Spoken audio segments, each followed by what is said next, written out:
Graça e paz. Amém. Que bom poder estar aqui novamente com os irmãos, tendo comunhão. Nós vamos gastar esse fim de semana, esses 3 períodos, estudando 2 temas. E nós vamos ficar nesses 2 temas entre 3 a 4 meses, estudando essas porções da Palavra de Deus. O ano passado, depois que nós encerramos aquele material sobre família, o irmão Thomas perguntou se havia algum assunto ainda significativo dentro do contexto de vida familiar. E eu disse para ele que nós tínhamos 2 assuntos que são muito importantes, que nós não estudamos e que seriam muito importantes nós estudarmos. Os 2 assuntos são ansiedade. Então é o assunto que nós vamos estudar esses próximos meses, e o assunto do dinheiro. Esse, numa ocasião que o Senhor nos permitir, se assim for do agrado dele, a gente estuda. Então nós temos 2 temas. Os irmãos hoje à noite vão precisar ter um pouquinho de paciência comigo. Eu acho que vai ser bem tranquilo, mas eu preciso criar um pano de fundo para a gente estudar isso.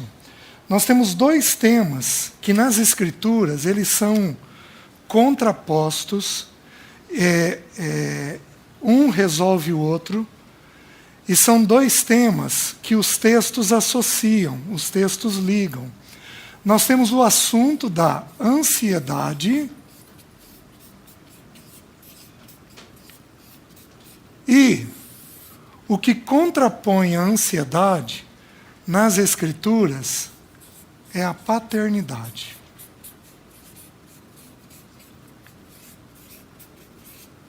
O principal texto que nós temos sobre a ansiedade está no Sermão do Monte. Nós vamos abrir ele um pouquinho essa noite, se o tempo nos permitir.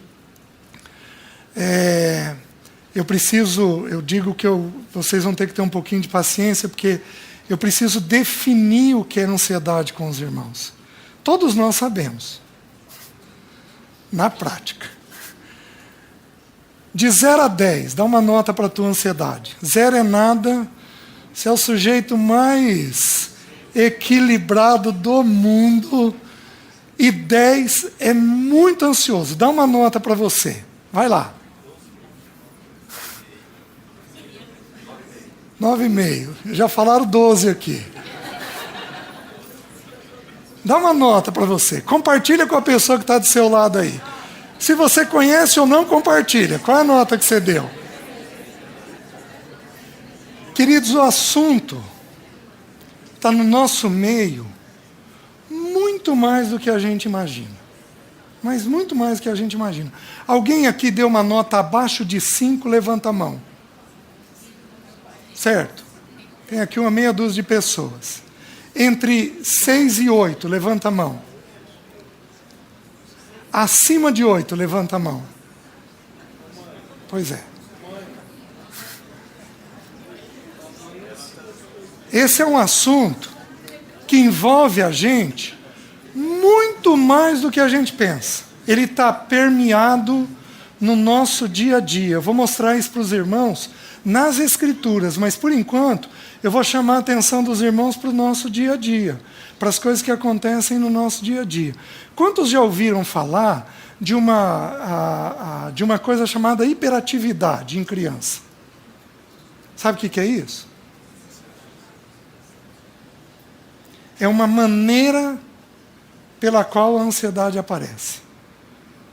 Esses dias um amigo, pastor, foi conversar comigo e falou: César, parei no cardiologista. E o curioso é que estávamos em 6 esperando para ser atendido. Os 6 eram pastores. Por que todos eles estavam com taquicardia? A ansiedade. A ansiedade, ela está presente no dia a dia da gente muito mais do que a gente imagina. Ela envolve o ser humano. Existem algumas coisas com o pecado que envolveram o ser humano. A ansiedade, ela não está em nenhuma lista de pecado. Então, a ansiedade, por si só, ela não é pecado. Ela é um sentimento, uma emoção. Eu vou mostrar isso para vocês, possivelmente, talvez só em março, quando a gente for estudar as crises de ansiedade que a Bíblia revela. Aí nós vamos dar uma olhadinha no efeito do corpo, quais os efeitos principais que dá no corpo, como a gente sai disso, o que a Bíblia propõe para a gente sair disso. Mas, por enquanto, nós temos que entender que a ansiedade, ela não consiste em nenhum texto das Escrituras, nenhuma lista de pecado, ela é apresentada como um pecado. O texto do nosso Senhor em Mateus 6, ele diz assim: não andeis ansiosos. O texto de Paulo aos Filipenses diz assim: não andeis ansiosos. O texto de Pedro, em 1 Pedro, diz assim: lançando sobre ele toda a vossa ansiedade. Queridos, com o advento do pecado, todos nós nos tornamos ansiosos. Todos nós. Em graus variados. Tem gente que é uma propaganda enganosa. É um poço de sossego, mas o coração está taquicárdico. Aparentemente é tranquilo, mas internamente ele está jogando para dentro dele aquele sentimento que ele tem. Está fazendo sentido para os irmãos? Vamos um pouquinho mais longe. Quantos já ouviram falar aqui? Vocês têm que me ouvir com reservas. Quantos já ouviram falar de doenças autoimunes? O que é uma doença autoimune? Uma doença autoimune é uma doença grave, onde o corpo ataca o próprio corpo, mas é uma doença que tem a ver em muito com uma coisa chamada sentimento, emoção. É um reflexo no corpo de um sentimento que a Bíblia descreve como sendo a ansiedade. A ansiedade, ela está presente em todos nós. Por que uma criança, a hora que ela tem que cumprimentar um adulto, ela enrosca na perna do pai e ela não dá conta de cumprimentar? Qual o nome disso? A ansiedade. Por que um jovem, ele paralisa diante de amigos e ele não consegue se relacionar com aqueles amigos? A ansiedade. Existem muitas maneiras do sentimento ansiedade aparecer dentro do ser humano. Mas muitas maneiras. Tem pessoas que são muito afetivas e não dão conta de ficar sozinhas. Quando estão com o parceiro, precisam ficar segurando na mão do parceiro. Eles não dão conta de estar em casa sem grudar em alguém. Esse movimento aqui, sabe o que é? Ansiedade. Ele joga essa ansiedade dele num apego afetivo maior. Mas o nome disso é ansiedade, não dá conta de ficar sozinho. Os irmãos estão entendendo?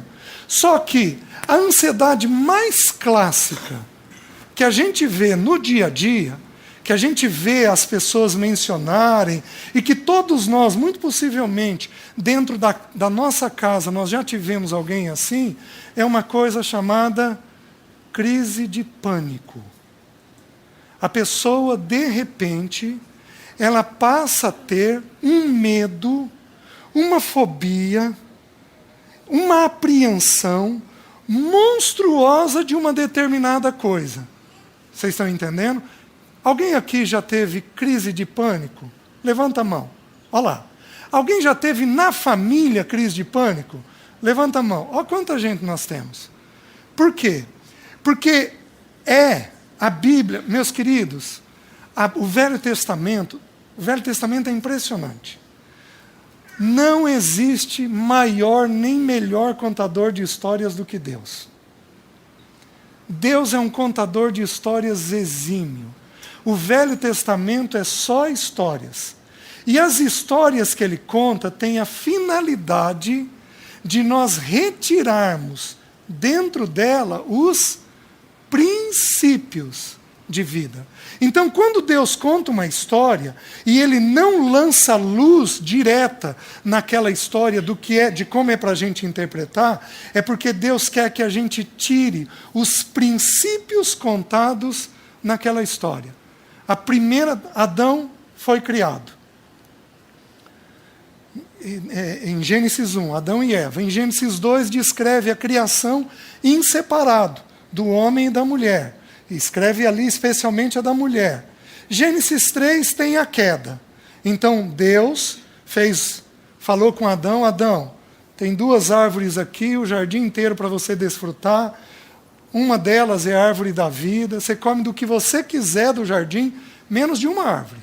Você não pode comer da árvore do bem e do mal, do conhecimento do bem e do mal. Dessa árvore você não come, porque no dia que você comer, você vai morrer dela. Você vai morrer.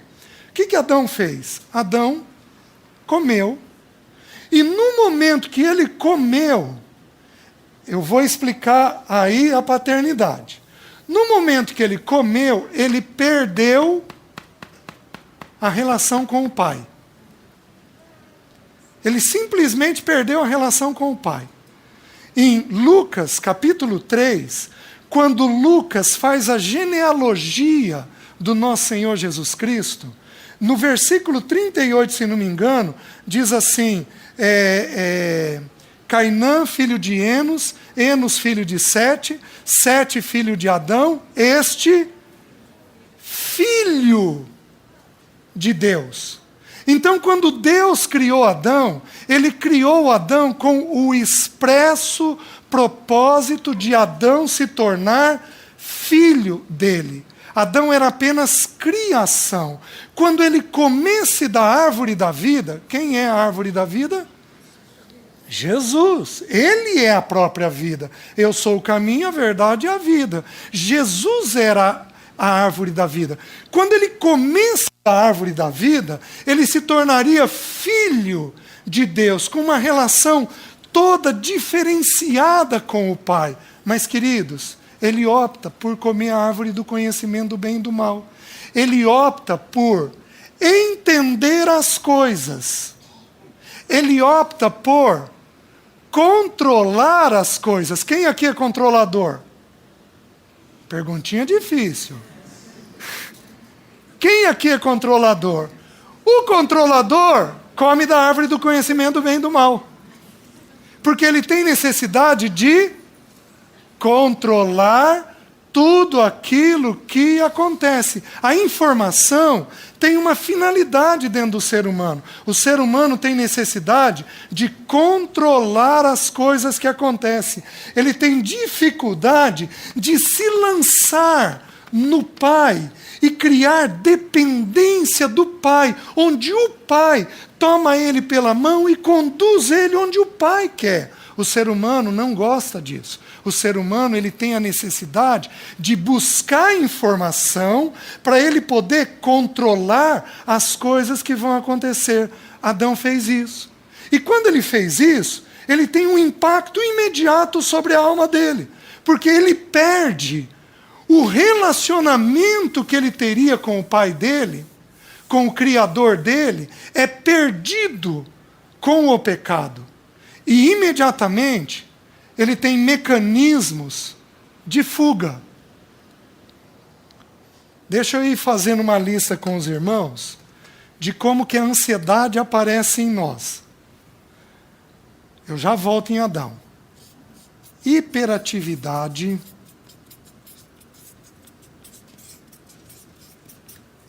ciúmes, medo,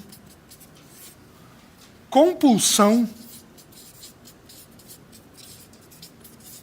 O que mais? Irritação.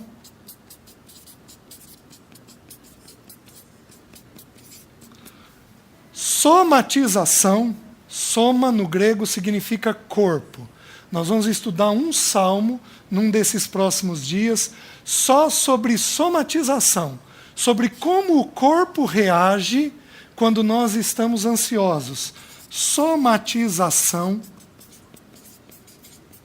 Tudo isso daqui são maneiras pela qual a ansiedade se manifesta dentro de nós. Adão fez uma coisa, logo que ele pecou.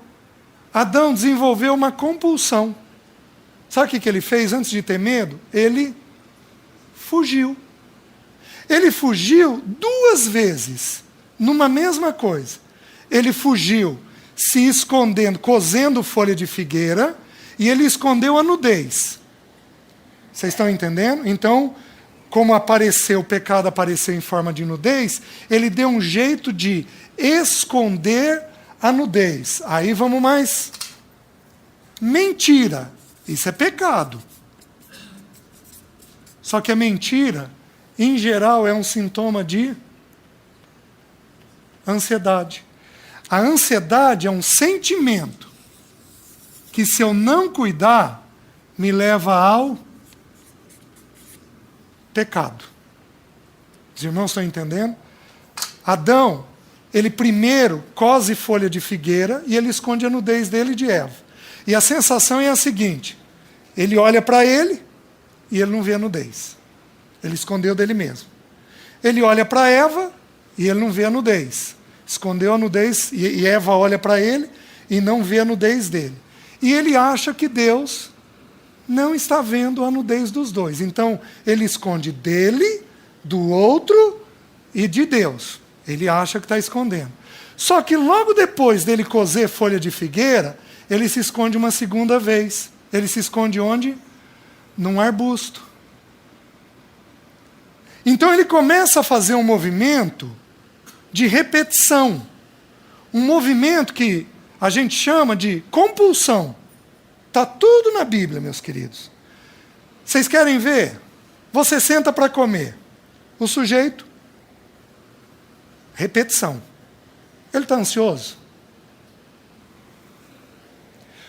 Tudo que envolver repetição, são pouquíssimos os excessos que a Bíblia apresenta. Que eu me lembre, só 4 excessos são permitidos para o ser humano, nas Escrituras. Amar a Deus acima de todas as coisas, é um excesso. Orar sem cessar, é um excesso. Em tudo dar graças, é um outro excesso. E o último excesso que eu conheço, tudo que eu fizer, seja em palavra, seja em ação, tem que ser feito para a glória de Deus. 4 excessos. Qualquer outro excesso, come muito, come pouco. Trabalha muito, trabalha pouco. Dorme muito, dorme pouco. Qualquer outro excesso constitui um quadro de ansiedade. Adão revelava essa ansiedade. Ele ia mostrando essa ansiedade na compulsão que ele foi tendo. Ele foi tendo essa compulsão e isso foi revelando. Só que, quando ele viu que ele não ia dar conta de se esconder, o coração dele começou a ser tomado por uma coisa chamada medo.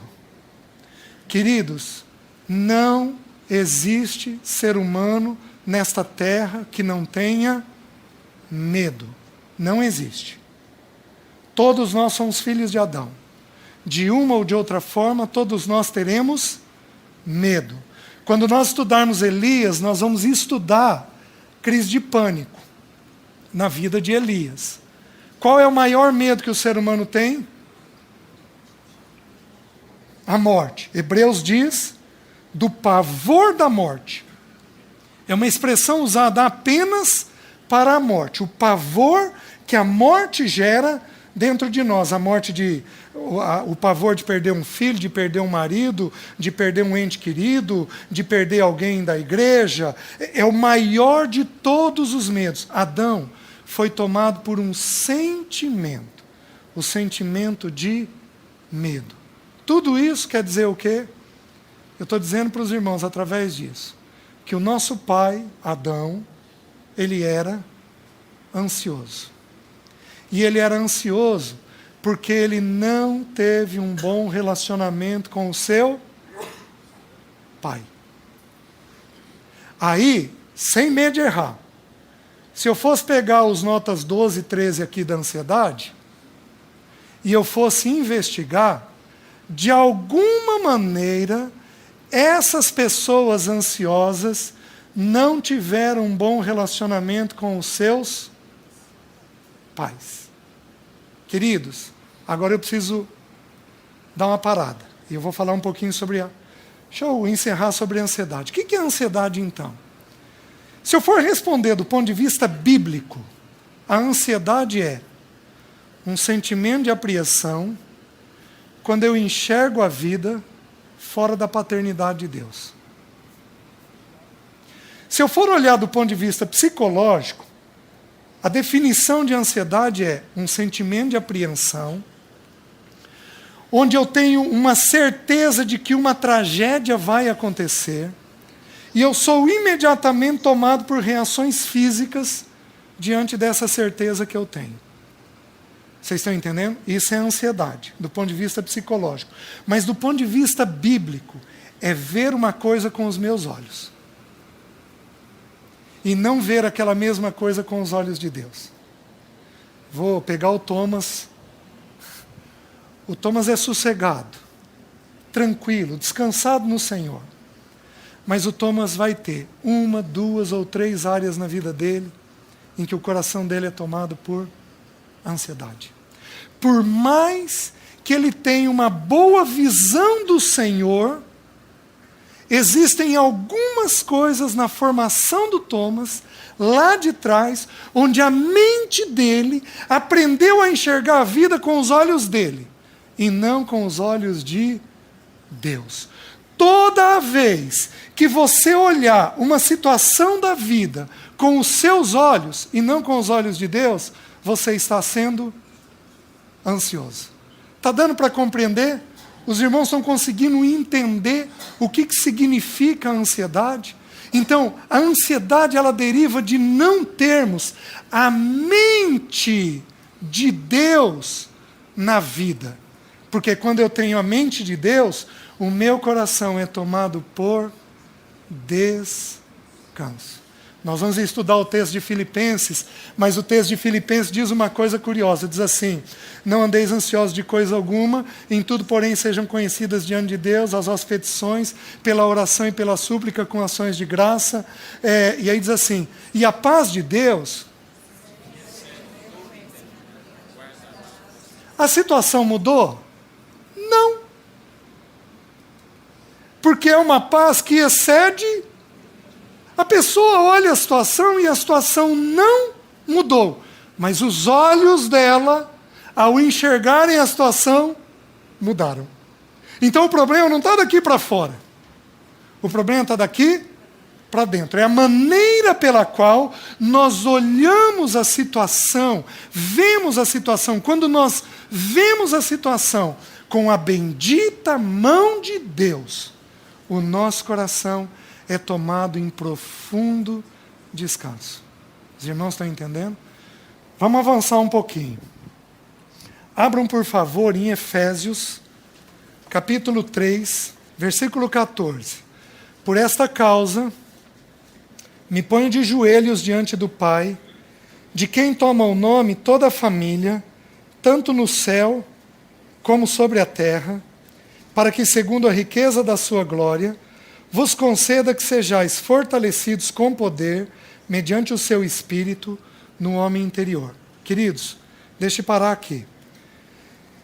Por esta causa me ponho de joelhos diante do Pai, de quem toma o nome toda a família. A palavra pai, no grego, significa pater. Anota aí, porque isso é importante. Essa palavra significa nutridor,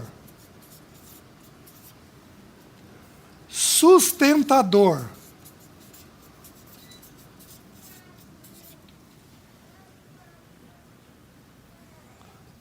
protetor.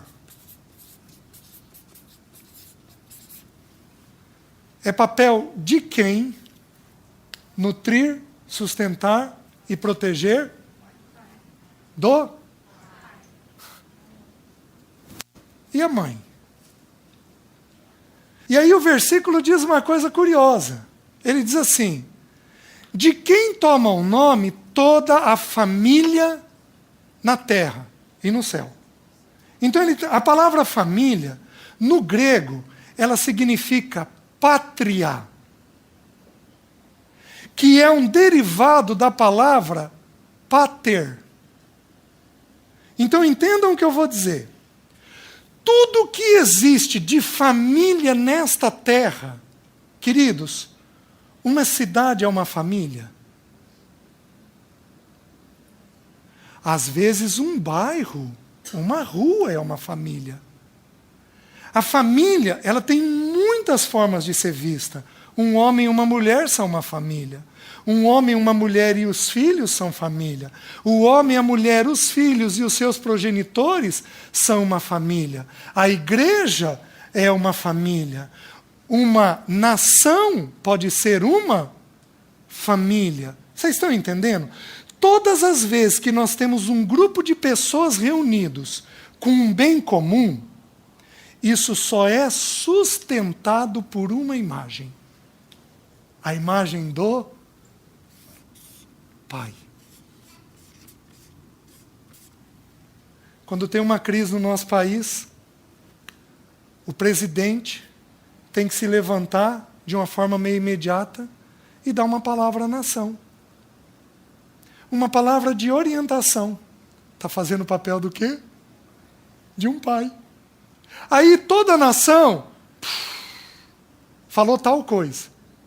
Aí todo mundo sossega. Entendam o que eu estou falando para os irmãos. Toda vez que um grupo de pessoas se reunir, esse grupo de pessoas tem que entender que ele só funciona se ele for segundo o Pai. Me coloco de joelhos diante do Pai, de quem toma o nome toda a família. Toda família coerente, sensata, equilibrada, ela vive segundo os princípios e os preceitos de Deus Pai.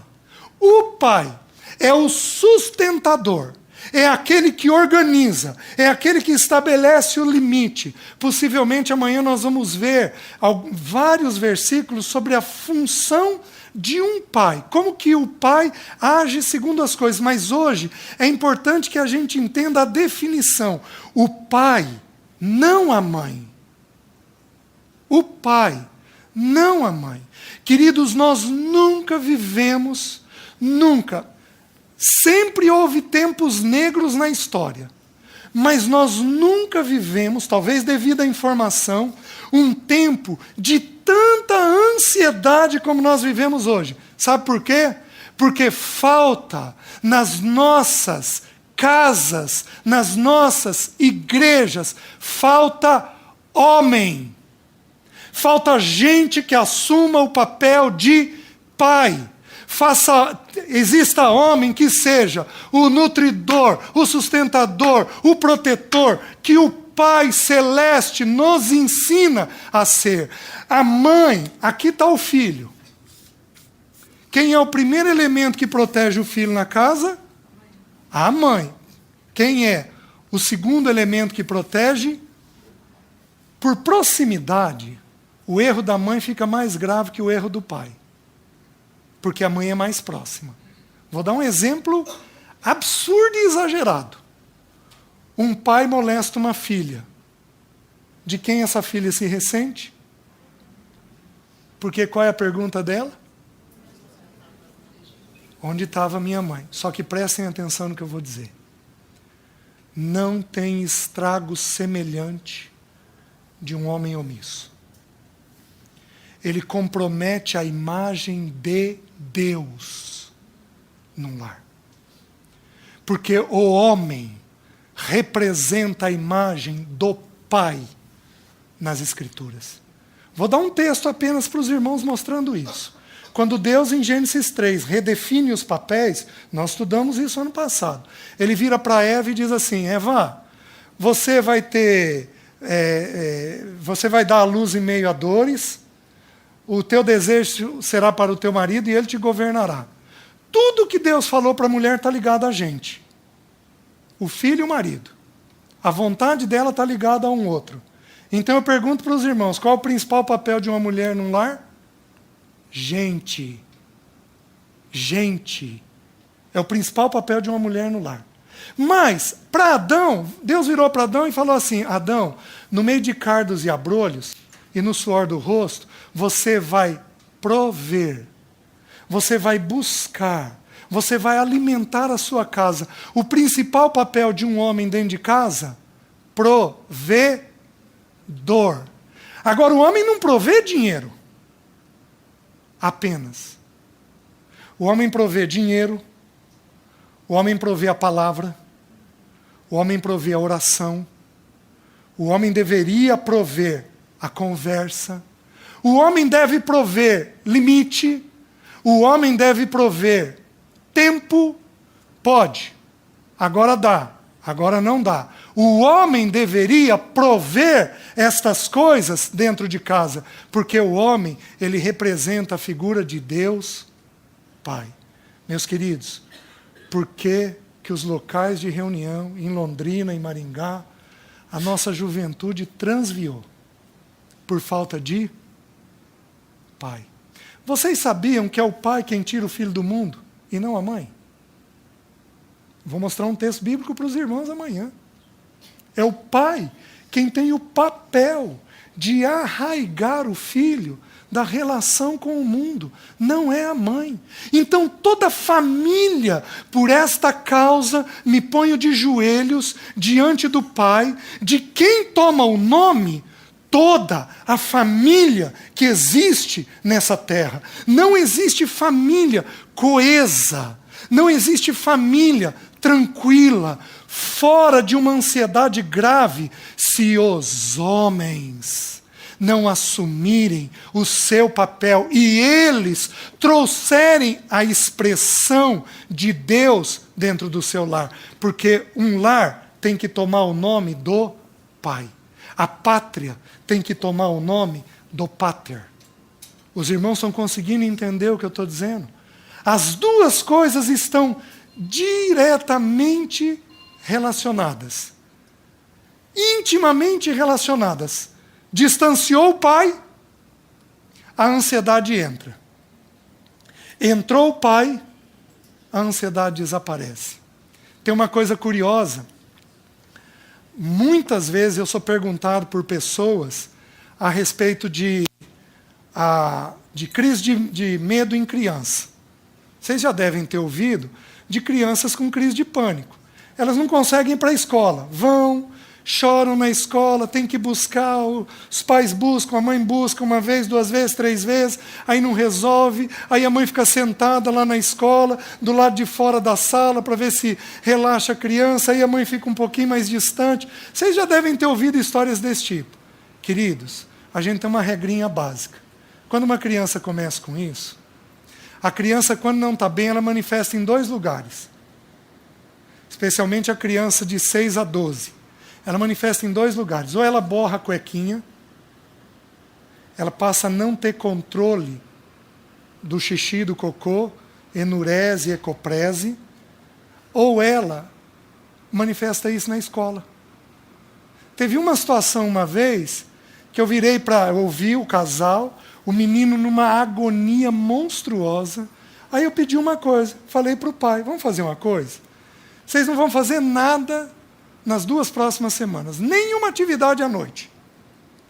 Vocês vão ficar em casa juntos com atividade em família. E eu gostaria que você se dedicasse ao seu filho. Você vai sair, a atividade que a gente resolveu era andar de bicicleta.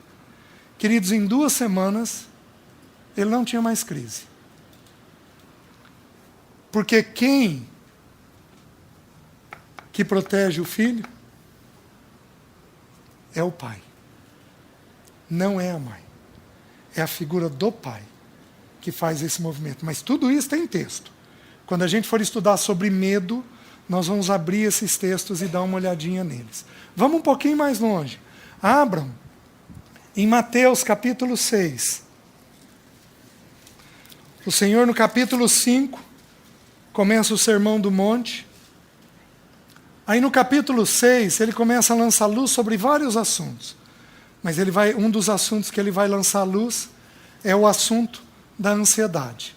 E aí tem uma coisa curiosa no capítulo ao longo do capítulo. No capítulo, em Lucas, quando a gente soma Lucas, Lucas é quem descreve a infância do Senhor. O Senhor ficou dos 2 anos até os 30 anos em Nazaré, morando na casa dos pais, sendo formado pelos pais, certo? O que o Senhor fez nesse período? Trabalhou, teve na família dele, mas o que ele fez? Queridos, para eu saber o que uma pessoa faz, é só eu começar a conversar com ela. Né? Por exemplo, se eu sentar com a Jéssica andou fazendo vestibular. Se eu sentar com ela, ela está afiadérrima em quê? Português, matemática, física, química. Se for para bater papo, se eu tivesse a idade dela, isso daqui, aquilo lá. Não, eu fiz assim, eu fiz assado, ela vai ter um caminhão de coisa para falar, porque é onde a mente dela está ocupada. Queridos, Jesus fica 30 anos quieto. De repente, ele tem o primeiro sermão dele. E aí ele começa o sermão dele, ele fala lá das bem-aventuranças, aí ele começa a falar, vós sois a luz do mundo, e vocês precisam fazer coisas que glorifiquem o vosso Pai. Aí ele diz assim, quando vocês orarem, vocês não sejam como os hipócritas, que gostam de orar de pé nas sinagogas, mas vocês entrem no quarto, fechem a porta e orem ao Pai de vocês que está em secreto. E o Pai de vocês que está em secreto vai recompensar. 2ª vez.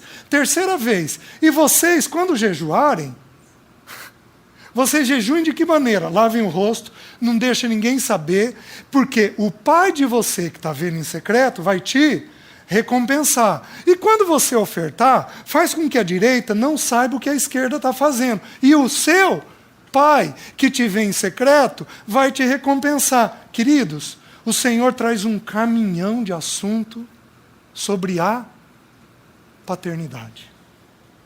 E vocês não andem ansiosos. Mas olha o pardal. Ele não planta, não colhe, e aí ele fala uma coisa curiosa que nós vamos estudar possivelmente amanhã, nem ajunta em celeiro. E contudo, o vosso Pai o sustenta. Considerai os lírios.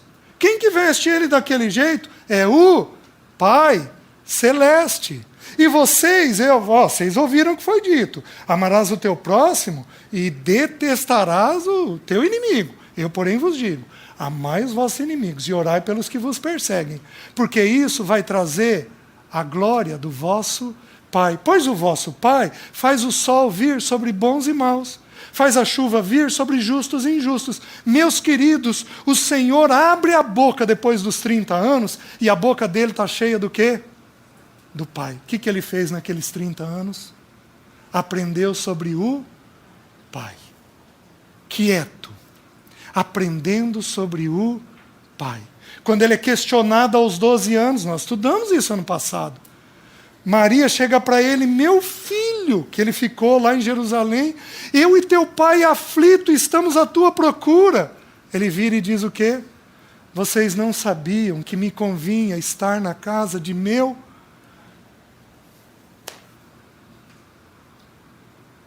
Nós precisamos da misericórdia do Senhor. Porque nós precisaríamos ensinar os nossos filhos a ver o Pai. Desde muito cedo. A gente ensina eles a ver boas escolas, bons trabalhos, a gente ensina eles a ter capacitação, a gente ensina eles a conviver com gente bem educada, mas a gente não ensina eles sobre o Pai. O Senhor Jesus aprendeu sobre o Pai. E à medida que ele foi aprendendo sobre o Pai, o coração dele, a mente dele, foi sendo ganha pelos pensamentos do Pai, pelas palavras do Pai, pela vontade do Pai. Tudo nele estava ligado ao Pai. Os irmãos estão conseguindo entender? Então, quando eu vejo do ponto de vista do Pai, o meu coração fica sossegado. Agora eu vou começar a provar isso para os irmãos. Só que para isso, capítulo 6, versículo 19. Lembra que eu preciso da paciência de vocês. Eu estou montando um pano de fundo. Eu falei sobre o que é ansiedade, estou explicando um pouquinho sobre o que é o Pai, e agora eu vou precisar explicar um pouquinho sobre como é a alma do ser humano. Como que o ser humano funciona, porque nós vamos voltar nisso muitas vezes, para a gente entender as crises de ansiedade e as dificuldades da paternidade de Deus em nós. Capítulo 6, versículo 19 diz assim: não acumuleis para vós outros tesouros sobre a terra, onde a traça e a ferrugem corrói, e onde ladrões escavam e roubam. Mas ajuntai para vós outros tesouro no céu, onde traça nem ferrugem corrói, e onde ladrões não escavam nem roubam. Porque onde está o teu tesouro, aí estará também o teu coração. Lembra que no original nós não temos versículo. É o Senhor falando numa sequência. Aí ele diz assim, então ele falou sobre um assunto chamado dinheiro. E ele falou sobre o tesouro que eu vou ter. Aí ele fala sobre o verdadeiro tesouro que eu tenho na eternidade. Ele fala sobre dinheiro, o meu coração e o verdadeiro tesouro que eu posso ter na eternidade. Aí o Senhor vira e diz assim: são os olhos, a lâmpada do corpo. Então ele está ensinando um princípio. Se os teus olhos forem bons, todo o teu corpo será luminoso. Porém, se os teus olhos forem maus, todo o teu corpo estará em trevas. Portanto, caso a luz que há em ti sejam trevas, que grandes trevas serão. Eu preciso parar aqui. E eu vou contar com a paciência dos irmãos. Deixe-me explicar uma coisa para os irmãos. O ser humano, ele é composto de 3 elementos. 1 Tessalonicenses ensina isso. Diz que o ser humano tem um espírito, uma alma e um corpo. Certo? O espírito é a parte que toca a Deus. Ela não é uma parte, ela é imaterial. A gente não toca. Ela tem faculdades. Por exemplo, a consciência está dentro do espírito. A intuição está dentro do espírito. São faculdades que o espírito da gente tem. Digamos assim, ferramentas que o espírito da gente tem. Só que a alma, ela é composta. O que é a alma? A alma é o que a psicologia chama de eu. É quem você é. É quem a Jéssica é. Eu começo a conversar com a Jéssica. Ela fala de estudo. Depois ela fala de roupa. Ela pode falar de sapato. E aí eu vou entendendo que a Jéssica gosta do quê? De estudo, de roupa, de sapato. A Jéssica vai deixando vazar o que está dentro dela à medida que ela fala. Ela vai falando e eu vou vendo o que está dentro dela. A alma, ela é composta de 3 elementos. O que a Jéssica é, o que o Thomas é composto de 3 elementos. A alma é composta do pensamento, da emoção e da vontade. E aqui eu preciso que os irmãos entendam. O alvo de Deus e do diabo é qual? Faz sentido? Só que a fortaleza é a mente. Quem ganhar a mente, ganha a vontade. Quem ganhar a mente, ganha a vontade. O Thomas tem lá as fraquezas e a ansiedade deles, como a gente falou. De repente, num dia que o Thomas não está bem, o diabo traz uma pessoa que vai alimentar a mente do Thomas exatamente com a fraqueza dele. Ele já não está bem. Aí o diabo vai se aproveitar do momento que ele está fragilizado e o diabo vai trazer naquela área que ele é ansioso alguém para conversar sobre aquilo. E para deixar a mente dele mais inflamada, mais ansiosa do que ele naturalmente já é.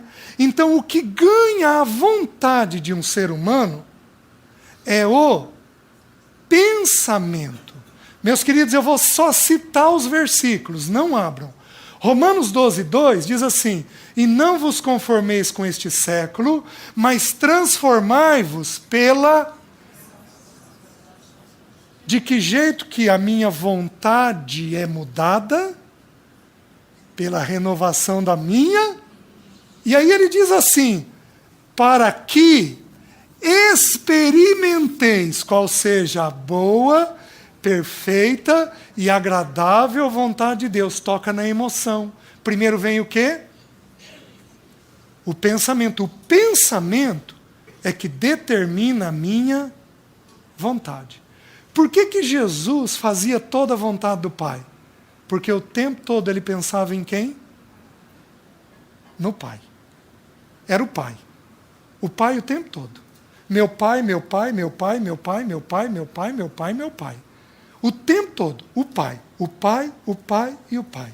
Mês que vem, se o Senhor permitir, nós vamos estudar 3 coisas do Filho. Porque são 3 coisas que o Pai fez com o Filho amado e o Pai vai fazer comigo e com você. O Filho liberto, o Filho tendo comunhão e o Filho sofrendo. Nós precisaríamos tirar o final de semana inteirinho só para falar sobre o sofrimento que o Pai gerou no Filho, porque é a mesma coisa que ele vai fazer comigo e com você. Então, mês que vem, para os corajosos. O Pai conduzindo o Filho ao sofrimento. À medida que eu penso, eu decido a vontade. Só que, vou citar outro versículo. Tudo que eu penso, eu sinto. Não abram. João 16, ali começando com o versículo 5, Jesus começa a falar da morte dele. E ele diz assim para os discípulos: se eu não for, o Consolador não vai vir. E aí ele vira e diz assim: porque vos tenho dito estas palavras? Quais palavras ele falou? Morte. Qual o assunto que entrou na mente dos discípulos? Morte. Porque vos tenho dito estas palavras? A tristeza encheu o vosso coração. Então a regra é a seguinte: tudo que eu penso, eu sinto. E tudo que eu penso e sinto, eu faço. Quem ganhar a minha mente, me ganha. Ganha a minha vontade. Quem levar a minha mente, ganha a minha vontade. Deu para entender o pano de fundo? Aí o Senhor vira e diz assim: são os olhos, a janela da alma. Então o Senhor lança mais um princípio. O que alimenta o meu pensamento? O que alimenta o meu pensamento é o meu corpo. Os 5 sentidos. O que eu vejo, audição, visão, tato, paladar e olfato. Tudo que entra pelo meu corpo é traduzido dentro da minha mente. Por que que as crianças hoje são mundanizadas? Queridos, eu ouvi na região de Maringá de uma menina de 11 anos grávida. Não pode isso. Por que que os nossos filhos são mundanizados? Porque eles têm o mundo na palma da mão deles, jogando informação para a mente deles. Então a ideia é a seguinte: Jesus, antes de falar de ansiedade, ele está ensinando como é que a gente funciona. Os olhos é que vão jogar informação para aquilo que você ama. Digamos que a Jéssica ame roupa. A hora que eu entrar com ela no Catuaí, o que ela faz? Ela para. Para na vitrine. Qual vitrine, Jéssica? Qualquer uma. A Zara, assim. Básico. Pode ser a Zara. Vocês estão entendendo como é que funciona? Vocês estão entendendo como é que vem na mente? Ela já elegeu a loja, apesar que eu perguntei, né? A mente é ganha por aquilo que eu anseio. O que eu anseio, o tesouro que eu tenho dentro de mim, eu procuro este tesouro com os olhos. E, se você não cuidar, a luz que há em ti pode virar trevas. E caso a luz que há em ti sejam trevas, que grandes trevas serão. Quem são os ansiosos? Os ansiosos são aqueles que procuram as coisas fora da vontade de Deus. A Jéssica tem que comprar roupa? Tem. Se ela for comprar fora do tempo que Deus estabeleceu para ela, a mente dela fica ansiosa. Ela está procurando alguma coisa para satisfazer alguma coisa e não está segundo Deus, segundo o que Deus está fazendo com ela. Então o Senhor está nos ensinando o funcionamento nosso. Como é que a alma da gente vai trabalhando? A alma da gente é trabalhada através dos sentidos nossos. E dos 5 sentidos, tem 2 sentidos em especial, que são muito significativos: a visão e a audição. Os 2 sentidos formam um conceito dentro de nós, mas em especial a audição. Quem ganhar a tua mente, quem ganhar a tua mente, vai ganhar a tua conduta. E queridos, especialmente os pais, aquele que pensa estar em pé, cuide para que não caia. Meus queridos, os nossos filhos escorregarem, é daqui para ali. Não achem que nós estamos seguros, nenhum de nós está. A vida cristã é um alimento da mente todo dia. A vida dele tem que ser absorvida todo dia. Se não for absorvida todo dia, nós caímos em ansiedade, e a ansiedade nos leva ao pecado. Aí vamos estudar um pouquinho as Escrituras. Acho que ficou claro, né? Então, o versículo 22. São os olhos a lâmpada do corpo. Se os teus olhos forem bons, todo o teu corpo será luminoso. Se, porém, os teus olhos forem maus, o que são olhos maus? É buscar coisas que não trazem a glória de Deus. Se os teus olhos forem maus, todo o teu corpo estará em trevas. Por que ele está dizendo que o corpo estará em trevas? Romanos diz que eu entrego os membros para o pecado. Então é ganho na mente. E aí eu entrego os meus membros, braços, pernas, genitália, eu entrego o corpo, os meus membros, para o que entrou dentro da minha mente. E aí então, caso, portanto, a luz que há em ti sejam trevas, que grandes trevas serão. Ninguém pode servir a 2 senhores, porque ou há de aborrecer-se de um e amar o outro, ou se devotará a um e desprezará o outro. Não podeis servir a Deus e às riquezas, a mamon. Aí o Senhor joga um pouquinho mais de luz. É como se ele fizesse um sanduíche. Ele falou de dinheiro ali atrás, não acumula tesouros nessa terra. Aí ele fala dos olhos, do que eu busco pelos olhos. Aí ele diz novamente de dinheiro. Ele faz um sanduíche. E por que ele fala de dinheiro 2 vezes antes de falar de ansiedade? Porque, queridos, o que nos dá segurança? Via de regra, para a grande maioria das pessoas, a sensação de segurança vem através do quê? Do dinheiro. Só existem 2 senhores nessa terra: Deus e Mamon. O diabo não é um senhor. O diabo é, para nós, o inimigo da nossa alma, O diabo é para Deus um servo. Porque Colossenses 2,10 diz que Cristo se fez o cabeça. O que é o cabeça? Aquele que manda. De todo principado e potestade.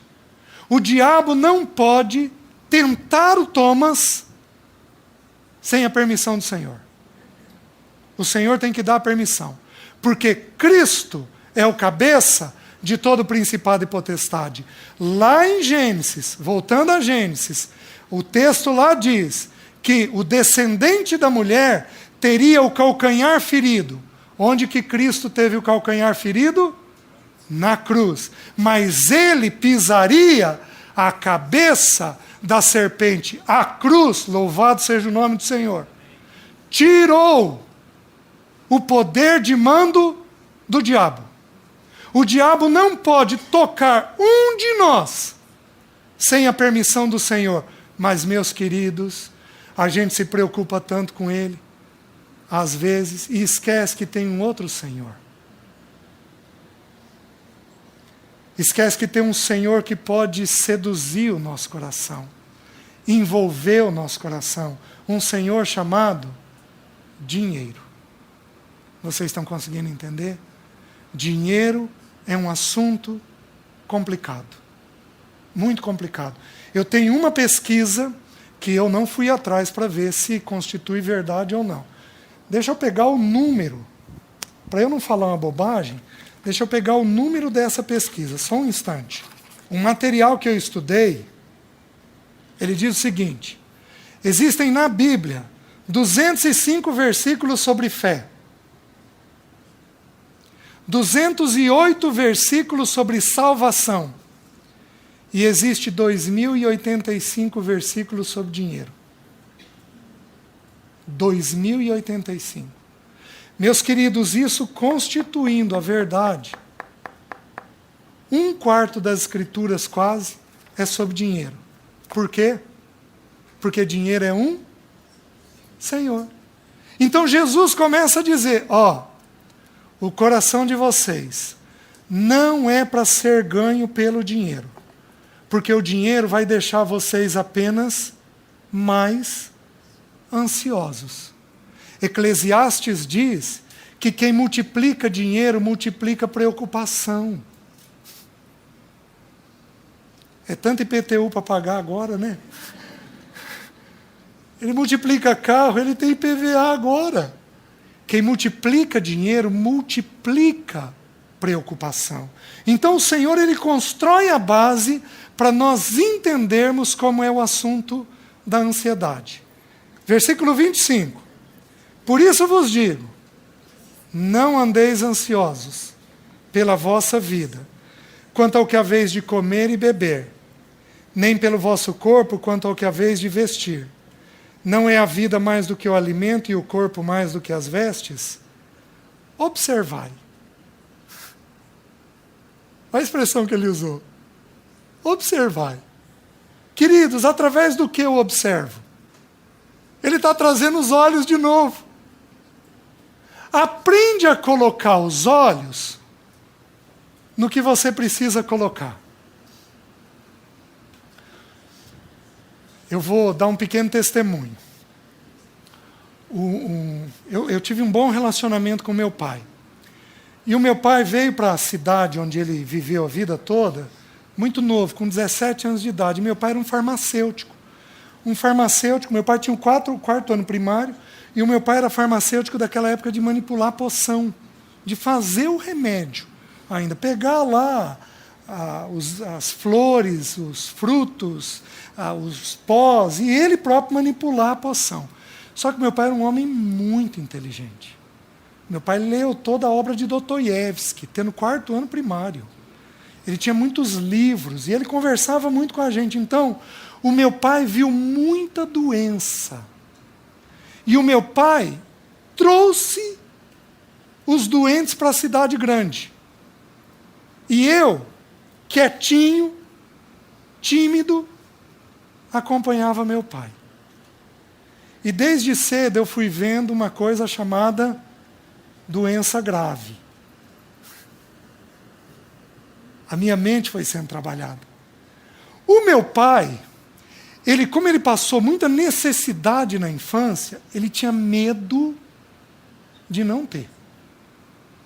Meu pai, minha mãe, a gente brinca até hoje, meu pai fazia uma viagem, colocava R$100 na carteira, ele ia gastando nas paradas. Ele precisava comer. Ele ia gastando. Por quê? A gente supunha que é porque ele passou muita necessidade. O problema, queridos, é que o meu pai desenvolveu um medo monstruoso da morte. Meu pai morreu chorando. Eu creio que ele entregou a vida ao Senhor 2 meses antes dele falecer. A gente crê, eu creio pela fé no que a gente viveu ali com ele, só que ele morreu sem realidade nenhuma do Senhor. Ele já estava com um tumor na cabeça. O problema é que o medo da morte e do futuro e de faltar vazou para os filhos. E eu, uma esponja, quietinho, filho quieto é um perigo. Porque o falante, a gente sabe o que está dentro dele, mas o quieto, você não sabe como é que ele está traduzindo. Queridos, eu fui absorvendo. Aos 11 anos de idade, eu assisti uma reportagem no Fantástico. Acho que eu contei para os irmãos já.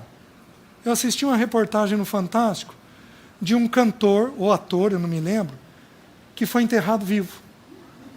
Sérgio Cardoso. Quem lembra? O Fantástico teve o cuidado de mostrar o caixão com o braço dele para fora. E eu estou tendo cuidado de falar isso. Meus queridos, 11 anos de idade, você é enterrado vivo. Você é enterrado vivo. Quantos aqui têm esse medo? Catalepsia, levanta a mão. Tem muita gente que tem esse medo. Você é enterrado vivo, você é enterrado vivo, você é enterrado vivo. A gente dá um jeito de dar um nó na alma da gente, né? O que eu fiz para ter a sensação de que eu não ia ser enterrado vivo? Pus a mão no pomo de Adão. E eu dormia apertando o pomo de Adão e engolindo. Porque aí eu tinha a sensação que eu estava vivo. Por isso que minha voz é rouca. A fono supõe que eu abaixei o pomo de Adão. Aí comprometeu a minha voz.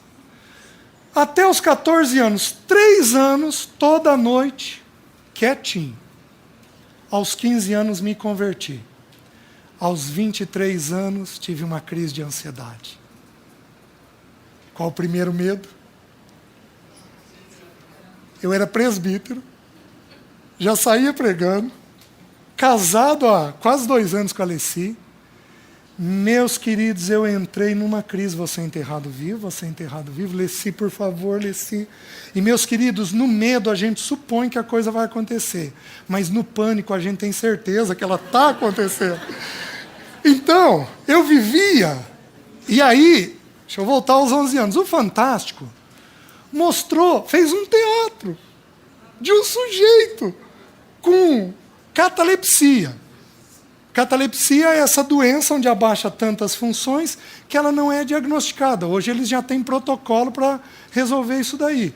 Aí eles mostraram um sujeito no caixão, paralisado, ouvindo tudo o que acontece.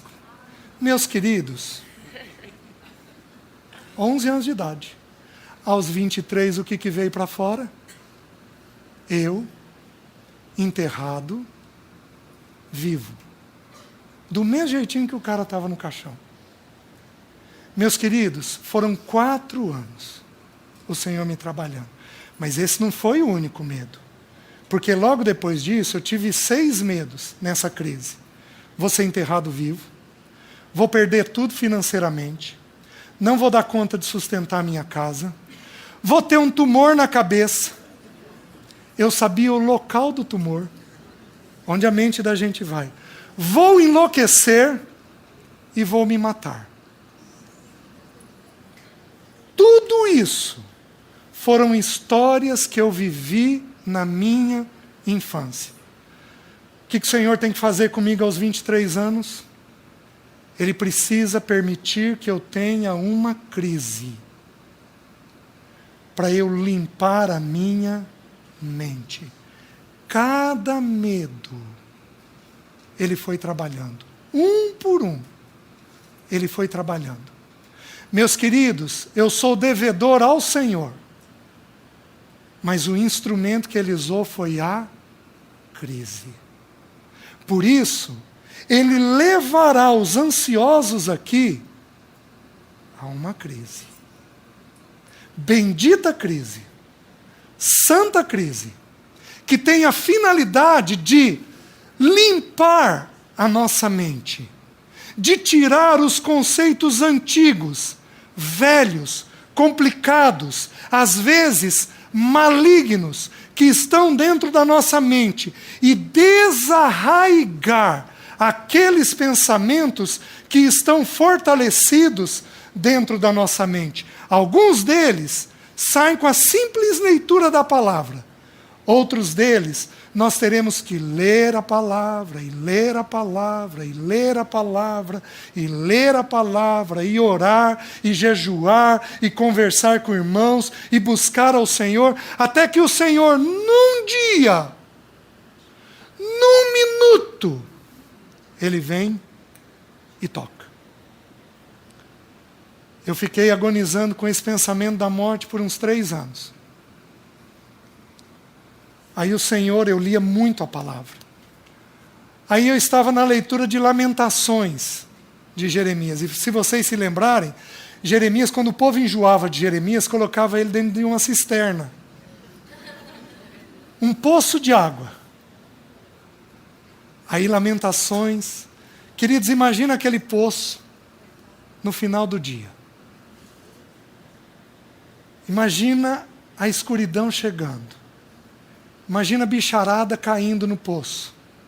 Aqueles animais da terra caindo no poço. Queridos, Jeremias, eu buscando ao Senhor, Jeremias diz assim: da mais profunda cova me lembrei do meu Senhor.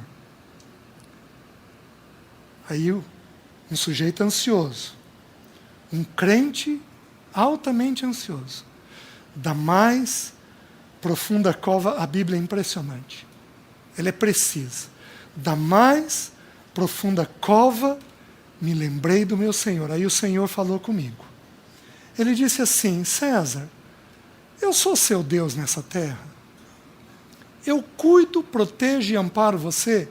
Queridos, como eu tive um bom relacionamento com meu pai, eu tenho tanta segurança na paternidade de Deus, eu falei: Senhor, mas eu tenho tanta segurança no teu cuidado comigo, eu sei que o Senhor é um pai perfeito para mim. Aí o Espírito falou assim: que diferença faz para mim 1,5 metro abaixo da terra? Aí o Espírito colocou uma cena na minha mente, eu enterrado, vivo, mas em profunda paz com Deus, porque o meu papai desta terra é o mesmo papai de 1,5 metro abaixo dessa terra.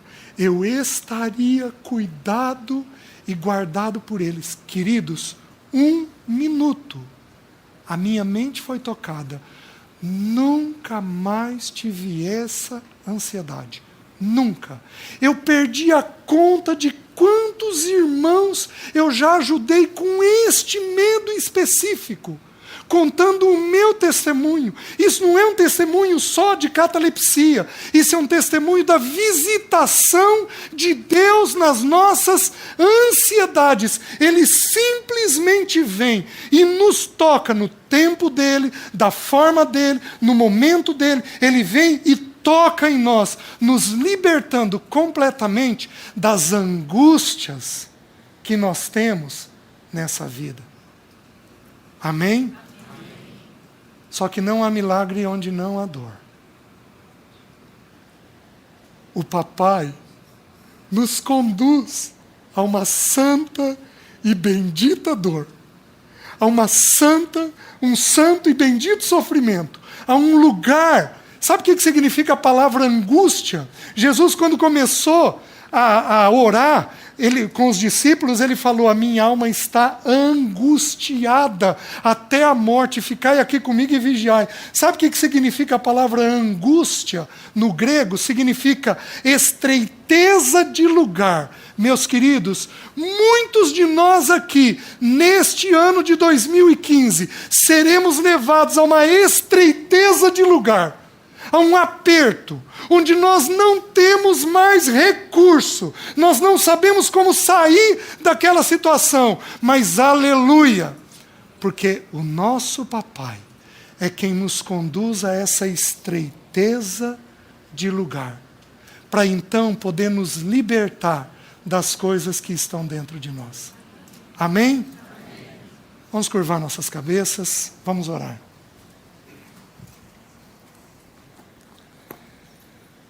Senhor, obrigado pelo teu amor. Obrigado porque tu és um pai, um protetor, um sustentador. Bendito é o teu nome. Que alegria nós temos de te pertencermos. Vede que grande amor nos tem concedido o Pai, ao ponto de sermos chamados filhos de Deus. Senhor, bendito seja o teu nome. Senhor, nós te amamos, nós te desejamos. Senhor, nos visita nas nossas ansiedades, nos visita nas nossas angústias.